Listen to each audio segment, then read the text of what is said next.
একজন সাজাপ্রাপ্ত আসামি যখন ভারতের মাটিতে বসে এই ধরনের কথা বলে এবং ভারত সরকার সেটা অ্যালাউ করে, তখন অবশ্যই বাংলাদেশে এবং বাংলাদেশের মানুষের জন্য একটা উদ্বেগের জায়গা তৈরি হয় যে আমাদের ভবিষ্যতে আমাদের সম্পর্কটা কোথায় গিয়ে দাঁড়াবে। তো আমরা এটা হচ্ছে আওয়ামী লীগের পুরনো একটা চরিত্র, যে যখন শেখ হাসিনা যখন বাংলাদেশে 17 বছর ধরে দমন করেছে, তখনও কিন্তু আওয়ামী লীগের সময় কোনো ঘটনা ঘটলে একটা মানে এখানে এক্সট্রিমিজম, টেরোরিজম এই ধরনের একটা ন্যারেটিভ তৈরি করার চেষ্টা হয়েছে।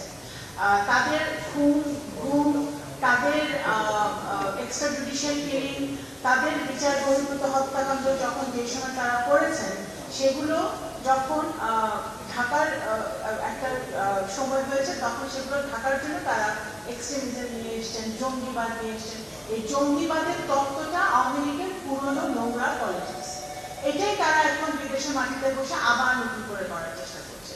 সেটা এখন ভারত অ্যালাউ করবে কি করবে না, আবারও আমি বলতে চাই, আর রিপিট, সেটা ভারত সরকারকে সিদ্ধান্ত নিতে হবে।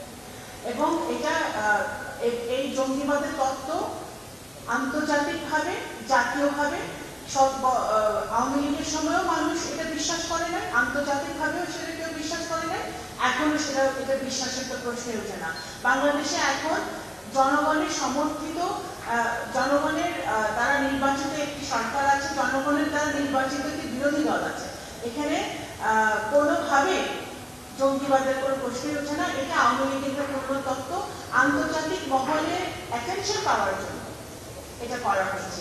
এবং মানবাধিকার, এখন যখন আওয়ামী লীগের মুখে গণতন্ত্র শুনতে হয়, আওয়ামী লীগের মুখে মানবাধিকার শুনতে হয়, তখন এটা অত্যন্ত হাস্যকর একটা ব্যাপার হয়ে দাঁড়ায়। যখন 14 আলীকে গুম করেছিল, যখন ইলিয়াস আলীকে গুম করেছিল, যখন সুমনকে গুম করেছিল এবং তাদের মতো বহু লোককে গুম করেছিল, তখন মানবাধিকার কোথায় ছিল? হেলিকপ্টার দিয়ে ছোট ছোট বাচ্চাদেরকে গুলি করে হত্যা করেছিল জুলাই অগস্ট মাসে, তখন মানবাধিকার কোথায় ছিল? সুতরাং এগুলো তো হাস্যকর ব্যাপার। তো এগুলো আমরা পরিষ্কারভাবে বলতে চাই যে বাংলাদেশের জনগণ দল, মত, ধর্ম, বর্ণ নির্বিশেষে ইউনাইটেড আছে।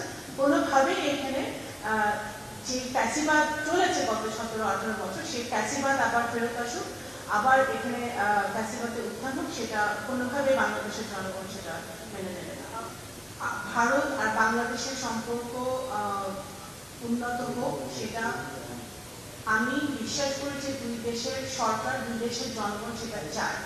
কিন্তু ভারতের মাটিতে বসে স্বৈরাচারী, ফ্যাসিবাদী, সাজাপ্রাপ্ত আওয়ামী লীগের লোকজন এবং আওয়ামী লীগের প্রধান যদি এই ধরনের ষড়যন্ত্রমূলক কাজকর্ম চালিয়ে যেতে থাকে এবং সেটা যদি ভারত সরকার এখনই বন্ধ না করে, এই মুহূর্তে বন্ধ না করে, তাহলে অবশ্যই সেটা বাংলাদেশের জনগণের জন্য একটা উদ্বেগের জায়গা তৈরি করে।